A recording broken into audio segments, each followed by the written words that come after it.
Welcome friends.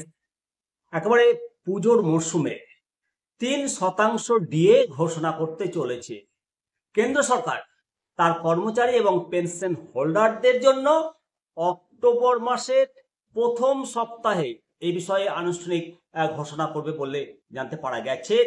এই DA বৃদ্ধির হার 1 জুলাই 2025 থেকে কার্যকর হবে। তবে কর্মচারীরা অক্টোবর মাসের বেতনের সাথেই জুলাই এবং সেপ্টেম্বর 3 মাসের বকেয়া ডিএর টাকা পেয়ে যাবে। নিঃসন্দেহে পুজোর মরশুমে এই ঘোষণা অত্যন্ত কার্যকরী পদক্ষেপ কেন্দ্র সরকারের তার কর্মচারীদের জন্য।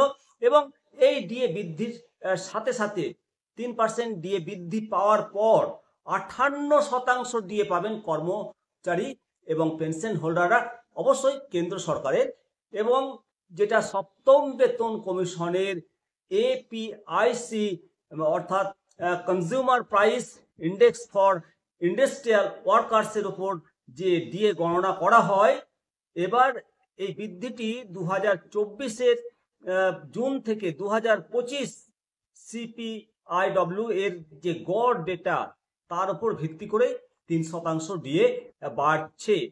অবশ্যই কেন্দ্র সরকার বছরে দুবার ডিএ বৃদ্ধি করে, সেই নিয়ম মাফিক দুবার ডিএ বৃদ্ধি করছে। অপরদিকে রাজ্য সরকারি কর্মচারীরাও দুবার ডিএ এর আগে পেয়েছে। এই 2025-এ আবার কি এক কিস্তি ডিএ ঘোষণা করবে কেন্দ্রের দেখাদেখি, সেই প্রশ্ন থেকেই যায়। আশা করা যাচ্ছে রাজ্য সরকারও কেন্দ্রের ন্যায় ডিএ ঘোষণা করবে। সূত্রের খবর 5% ডিএ ঘোষণা করতে পারে রাজ্য সরকার, তবে অফিসিয়ালি এখনো কোনো বিজ্ঞপ্তি জারি হয়নি। বিজ্ঞপ্তি এলেই আপনাদেরকে পরবর্তী আপডেট জানাবো। ভালো থাকবেন। জয় হিন্দ, জয় ভারত।